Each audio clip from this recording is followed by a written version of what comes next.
आज के लेक्चर में हम लोग डिस्कस करेंगे हाई कोर्ट में केस हेयरिंग का स्टेजेज। जनरली बहुत से आप कह सकते हैं कि stages of case hearing in high court. ये बहुत ही इम्पोर्टेंट जो ना टॉपिक है, जिसको जानने के लिए लॉ का जो लॉयर होते हैं वो जानना चाहते हैं कि हाई कोर्ट में केस का हेयरिंग का स्टेजेस क्या होता है। उससे एक आइडिया लग जाता है कि एक केस को फाइल हम जब करेंगे तो वो कितने स्टेज से गुजरेगा और फाइनली उसका जजमेंट आएगा। तो लॉयर जो है ना जानना चाहते हैं कि केस का एक जो है कितने स्टेज से हाई कोर्ट में गुजरेगा। तो इसका जनरली जो है 6 स्टेजेज हैं, 6 स्टेजेज हैं। 6 स्टेजेज से केस जो है ना गुजरता है हाई कोर्ट से। इसमें पहला स्टेज जो है वो फाइलिंग ऑफ द केस है। पहला स्टेज है केस को फाइल करना, means submission of case. Case का मीन्स यहाँ petition, submission of case in petition. Petition को सबमिट करना कोर्ट में जो है ना पहला काम, ये स्टेजेज है। अब ये स्टेजेज जो है पेटिशन में कई तरह के पेटिशन हो सकते हैं। पहला जो है अपील, मीन्स लॉर्ड कोर्ट यानी डिस्ट्रिक्ट लेवल का कोर्ट है, उसके जजमेंट के अगेंस्ट आप अपील करते हैं हाई कोर्ट में, तो उसका पेटिशन। दूसरा है रीट पेटिशन।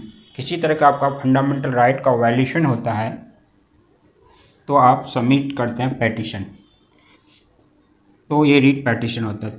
तीसरा होता है PIL, ये पब्लिक लिटिगेशन जो है ना है, पब्लिक इनिशियल लिटिगेशन PIL। ये 3 तरह का केस जनरली हाई कोर्ट में होता है। चौथा जो होता है रिवीजन का होता है, रिवीजन या रिव्यू, रिवीजन या रिव्यू। अब जो है ये 4 तरह के केसेस, इस केसेस को मीन्स ये 4 तरह के रिलेटेड केसेस को का जो पेटिशन जो है फाइल किया जाता है हाई कोर्ट में, और ये फाइल जो है ना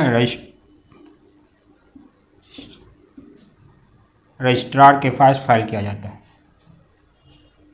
मीन्स उसकी रजिस्ट्री होती है कोर्ट की, वहाँ पे केस फाइल किया जाता है। अपील से रिलेटेड, रीट से रिलेटेड, PIL से रिलेटेड, रिव्यू या रिवीजन से रिलेटेड। ये इसका पहला स्टेज होता है। इसी में जब ये फाइल कर देते हैं आप, अपील का है तो अपील का, रीट का है तो रीट का, PIL का है PIL का, रिवीजन या पेटिशन रिव्यू का है, तो फाइल जब करते हैं तो फिर स्क्रूटनी होती है इसी स्टेज में। पहला स्टेज है सबमिशन ऑफ केसेज, दूसरा जो है स्क्रूटनी।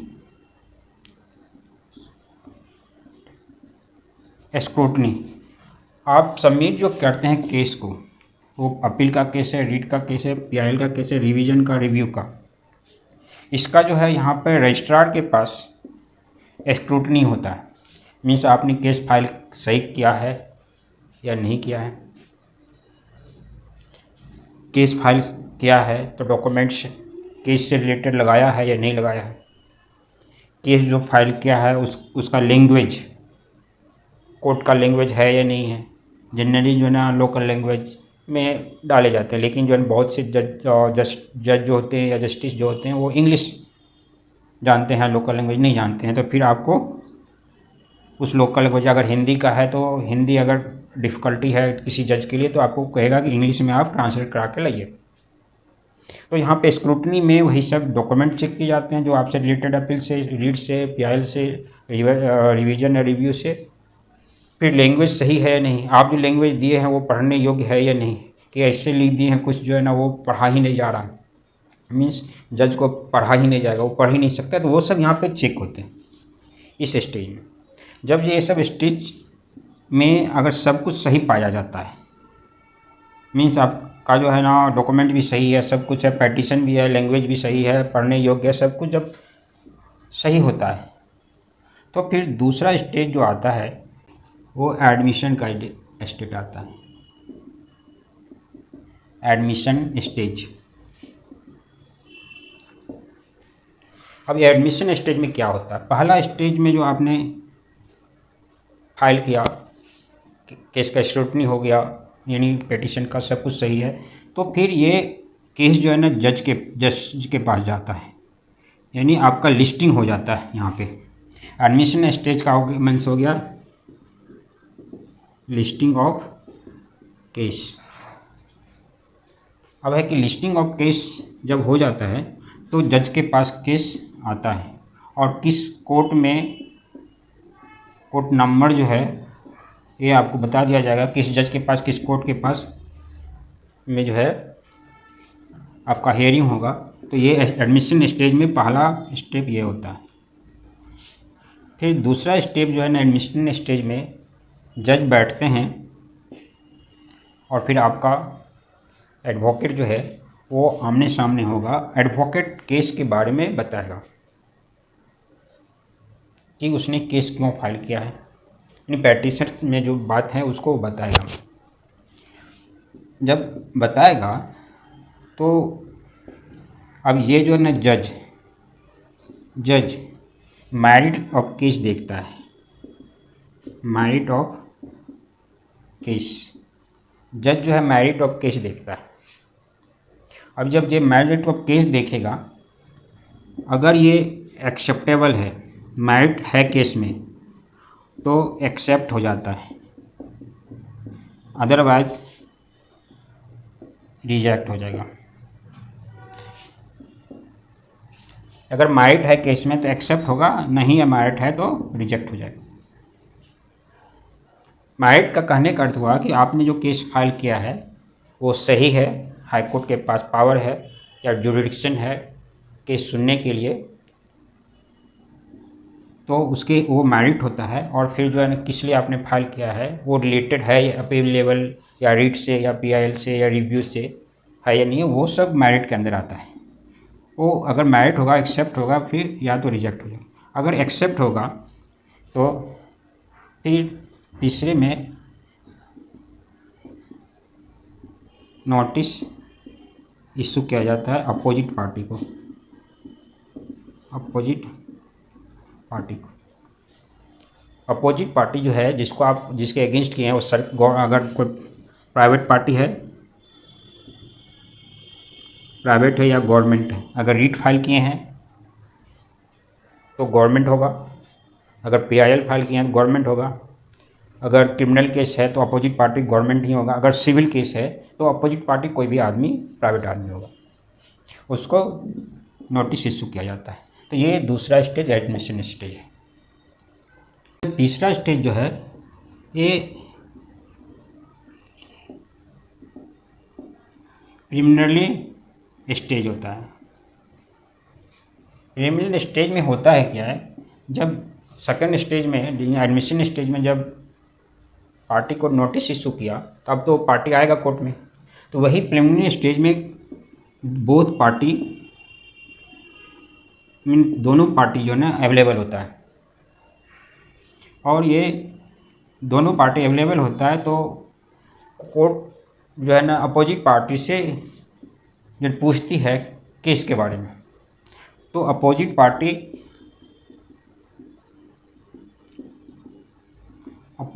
जो है ये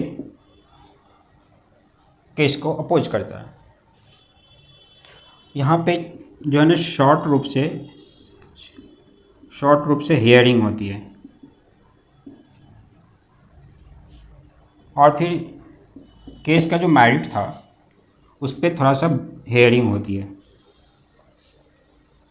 उसके बाद यहीं पे जो है हो सकता है जुरिडिक्शन का भी जुरिडिक्शन का जो है भी जो है ना यहाँ पे हेयरिंग होती है, यानी बहस होती है जुरिडिक्शन का, कि अपोजिट पार्टी हो सकता है कहे कि हाई कोर्ट में कि ये जुरिडिक्शन नहीं बनता है,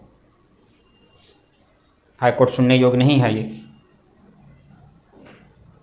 इस तरह से कभी जुरिडिक्शन का क्वेश्चन उठा सकता है अपोजिट पार्टी। तो ये सब जब शॉर्ट हियरिंग होती है, इससे बात होती है, अगर कोर्ट को इस लेवल में ये लगता है कि ये जुरिडिक्शन का मामला बन सकता है, तो यहीं पर केस जो है रिजेक्ट हो जाती है, फिर रिजेक्ट हो जाती है। अगर जुरिडिक्शन सबका मामला उठा यानी अपोजिट पार्टी उठाया ये सब, तो reject.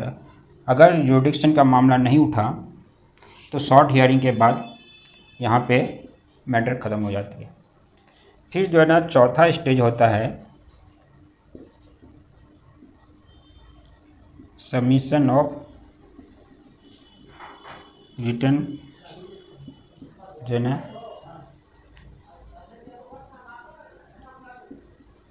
Documents, mean submission of written documents. यहाँ पे सेकेंड थर्ड स्टेज में जब प्रीलिमिनरी स्टेज होता है, दोनों पार्टी रहता है, अगर जुरिडिक्शन की बात नहीं आती है तो यहाँ पे जज जो है ना दोनों पार्टी को बोलता है कि आप जो है एफिडेविट लगाइए, काउंटर एफिडेविट लगाइए,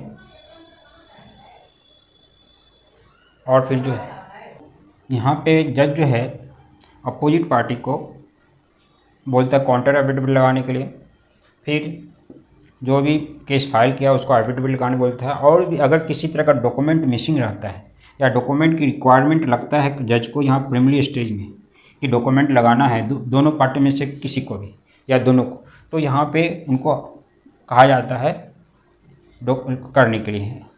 यहाँ पे वो एफिडेविट या तो डॉक्यूमेंट्स बोलता है लगाने के लिए।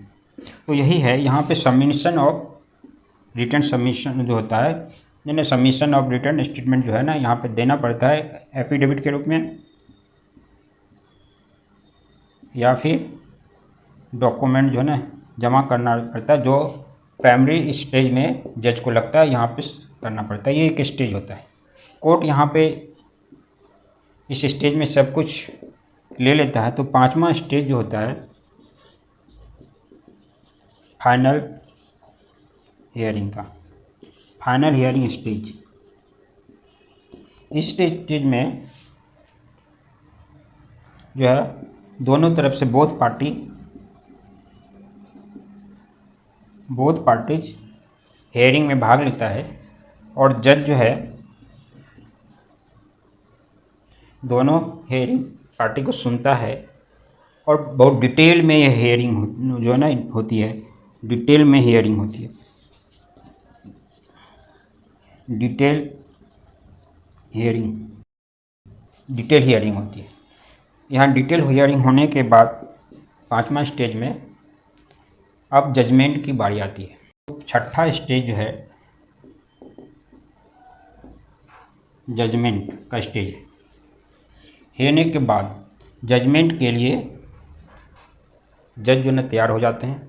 पांचवा स्टेज में डिटेल हियरिंग हो गया, दोनों से क्या पूछ लिया कि अब दोनों को कोई प्रॉब्लम है, कुछ बोलना है, कुछ डॉक्यूमेंट देना है, सब पूछ लिया। पांचवा स्टेज में जो फाइनल हियरिंग का स्टेज वहाँ पे दोनों पार्टी कह दिया कि नहीं अब कुछ नहीं है, तो जजमेंट के लिए बारी आती है। जजमेंट जो है ना इमीडिएट भी हो सकता है, इमीडिएट भी सुना सकती है उसी समय जो फाइनल पांचवा स्टेज का है फाइनल हियरिंग में, उसी में भी आधा घंटा 1 घंटा के बाद जो है ना ये जजमेंट का स्टेज आ जाएगा।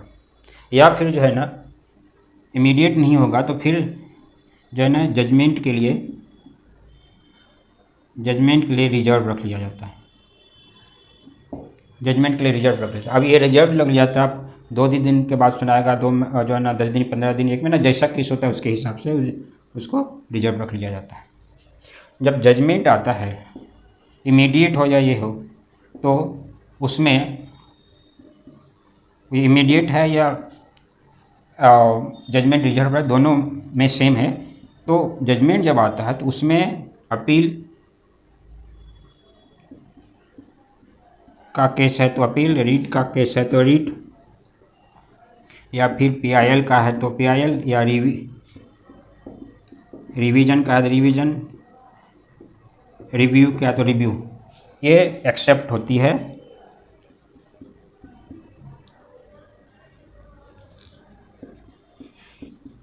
एक्सेप्ट होती है या फिर रिजेक्ट हो जाती है। मीन्स कहिए दूसरी भाषा में एक्सेप्ट होगा या तो डिसमिस हो जाएगा। एक्सेप्ट हो गया अपील, या तो रिजेक्ट हो गया डिसमिस हो गया, जिसको बोलते हैं डिसमिस। अगर एक्सेप्ट होता है तो डायरेक्शन दिया जाता है कोर्ट के द्वारा, मीन्स हाई कोर्ट के द्वारा, किसको, लोअर कोर्ट को। अगर ये अपील का है तो डायरेक्शन दिया जाएगा लोअर कोर्ट को, या फिर डायरेक्शन दिया जाएगा अथॉरिटी को। अगर ये अपील का है, अपील है, या फिर रिव्यू का है, या रिवीजन का है। अगर ये है तो डायरेक्शन जो है, अगर ये रीड का है तो डायरेक्शन दिया जाता है अथॉरिटी को। अगर रीट का केस है तो रीट है या पीआईएल है। मीन्स सरकार का डिपार्टमेंट या सरकार, यहाँ पे वो डायरेक्शन दिया जाता है। जो आप अगर रीट का है तो जो आप डिमांड किए हैं रीट में, या पीआईएल का है तो जो डिमांड में किए हैं पीआईएल में, उसके लिए हाई कोर्ट जो है डायरेक्शन देती है अथॉरिटी को। कोई डिपार्टमेंट है, डायरेक्ट गवर्नमेंट है, उसको देती है। अगर ये अपील का है तो फिर ये लोअर कोर्ट को जो है देती है। अब अगर रिजेक्ट हो गया तो फिर आपका बात ही ख़त्म हो गया, जो लोअर कोर्ट का ऑर्डर है वही मान्य होगा। तो ये जो है ना 6 स्टेजेज जनरली कोर्ट में, हाई कोर्ट में केस हियरिंग का होता है। तो इस वीडियो में हम लोग यही जानने चाहे कि केस हियरिंग स्टेजेज इन हाई कोर्ट। तो बेसिकली 6 स्टेजेज को 1 बाय 1 में बताया, जिससे आप समझ में आया होगा कि बेसिकली क्या होता है। ये प्रैक्टिकल लाइफ है कोर्ट का। तो इस वीडियो में इतना ही। Thank you.